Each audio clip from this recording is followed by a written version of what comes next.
स्वागत है आपका बी न्यूज नेशन में। मैं हूं आबिद हुसैन शेख। जिले में लॉकडाउन को सख्ती से जारी करने पर डीसीपी सुनील कुमार का बयान। राज्य की येडियुरप्पा सरकार ने 24 मई से 7 जून यानी 14 दिन का लॉकडाउन बढ़ा दिया है। साथ में सरकार के चीफ सेक्रेटरी ने आदेश जारी किया है कि राज्य के सभी जिलों में कड़े नियमों को लागू करने का अधिकार जिला अधिकारियों को दिया गया है, यानी उनके जिलों के कोरोना हालात को देखकर नियम लागू कर सकते हैं जिला अधिकारी। इस पर बीजापुर जिला कलेक्टर डीसीपी सुनील कुमार ने कहा कि पूरी तरह से लॉकडाउन करने से 3 दिन तक ही उन्हें तरकारी खरीदने की अनुमति देनी होगी, जिससे लोग नियम भूलकर अपने ज़रूरी चीज़ों को खरीदने में लग जाएंगे, जहां पर नियम उल्लंघन होने से कोरोना फैल सकता है। मौजूदा हालात में जो चल रहा है उसी को चलाया जाए तो जनता के लिए अच्छा रहेगा। 24 मई के बाद पुलिस विभाग और सभी अधिकारियों के साथ सभा करके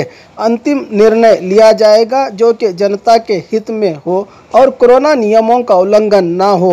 इस तरह का फैसला लेने की बात कही डीसीपी सुनील कुमार ने।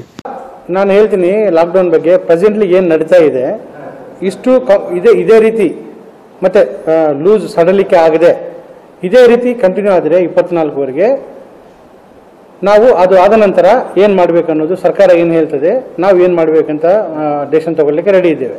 ಸೊ ಈಗ ನಾವು ಪೂರ್ತಿ ಲಾಕ್ಡೌನ್ ಅಂದರೆ ಏನಾಗ್ತದೆ ಅಂದರೆ 3 ದಿವಸಕ್ಕೊಮ್ಮೆ ತರಕಾರಿ ಅಂತ ಹೇಳ್ತೀವಿ, ಮತ್ತೆ 3 ದಿನಕ್ಕೆಲ್ಲ ಮುಗಿದು ಬಿಡ್ತಾರೆ ಜನ ಎಲ್ಲ ಮಾರ್ಕೆಟ್ ಮೇಲೆ, ಹೌದಲ್ಲ? ಸೊ ಡೈಲಿ ಇದ್ರೆ ಅಟ್ಲೀಸ್ಟ್ ಆಯ್ತು, ಇವತ್ತಾಗಿಲ್ಲ ನಾಳೆ ಈ ಟೈಮಲ್ಲಿ ಏನಾದರೂ ಸಿಗುತ್ತೆ ನಾವು ಹೋಗಿ ಬರ್ತೀವಿ ಅನ್ನೋದು ನನ್ನ ಅಭಿಪ್ರಾಯ. ಸೊ ಈಗ ಇದ್ದಿದ್ದನ್ನು ಸರಿಯಾಗಿ ಮಾಡಿದರೆ ಸಾಕು ಅನ್ನೋದು ನಮ್ಮ ಅಭಿಪ್ರಾಯ ಇದೆ ಸದ್ಯಕ್ಕೆ. ಸೊ ಈಗ 1-2 ಡೇಸಲ್ಲಿ ನಾವು ಮತ್ತೆ ಪೊಲೀಸರ ಜೊತೆಗೆ ನಾವು ಕೂತ್ಕೊಂಡು ಮತ್ತೆ ಹಳ್ಳಿಗಳಲ್ಲಿ ಕೂಡ ಜಿಲ್ಲಾ ಪಂಚಾಯತ್ ಸಿಒ ಅವರು ಕೂಡ ಅವ್ರನ್ನ ಕೂಡ ಕಾನ್ಫರೆನ್ಸ್ನಲ್ಲಿ ತಗೊಂಡು ನಾವು ಒಂದು ಡೆಸಿಷನ್ ತಗೊಳ್ತೇವೆ. ಇದ್ರೂ ಕೂಡ ಒಂದು ಕಡೆ ಸ್ಟ್ಯಾಂಡ್ ಆಗಿ ಎಲ್ಲರಿಗೂ ಹೇಳಲಿಕ್ಕೆ ಕಂಟಿನ್ಯೂಸ್ ಆಗಿ ಓಡಿಸ್ಲಿಕ್ಕೆ ಆಗೋದಿಲ್ಲ. ಈ ಜನ ಕೂಡ ಅರ್ಥ ಮಾಡ್ಕೋಬೇಕು. ಈಗ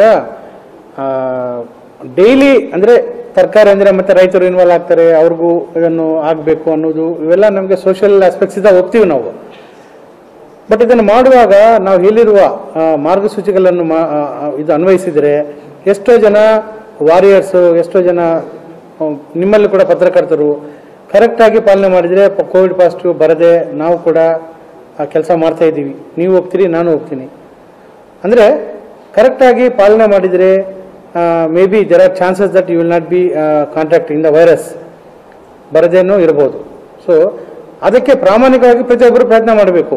ಈಗಲೂ ನೋಡ್ತೀನಿ ನಮ್ಮ ಹತ್ತಿರ ಬರ್ತಾರೆ, ಹಿಂಗೆ ತೆಗೆದು ಮಾತಾಡ್ತಾರೆ, ಭಾಳ ನೋವಿನ ವಿಚಾರ. ನಾವು ದಿನನಿತ್ಯ ಇದರ ಬಗ್ಗೆ ಫೈಟ್ ಮಾಡ್ತಾ ಇದ್ದೀವಿ. ಹಳ್ಳಿಗಳಲ್ಲಿ ಇನ್ನೂ ಕೆಲವರು ಮಾಸ್ಕ್ ಹಾಕೋದಿಲ್ಲ, ಕೆಲವು ಸರ್ಕಾರದ ರಿಪೋರ್ಟ್ಸ್ ಬರ್ತಾ ಇದೆ 50% ಜನ ನಮ್ಮನ್ನು ನೋಡಿ ನಿನ್ನೆ ಹಳ್ಳಿಗಳೆಲ್ಲರೂ ಮಾಸ್ಕ್ ಹಾಕ್ತಾ ಇದ್ದಾರೆ. DC ಬಂದಿದ್ದಾರೆ, ತಲೆನೋವು ಯಾಕೆ ಬಿಡಿ ಅಂತ ಹೇಳಿ. और खबरों के लिए देखते रहिए बी न्यूज नेशन।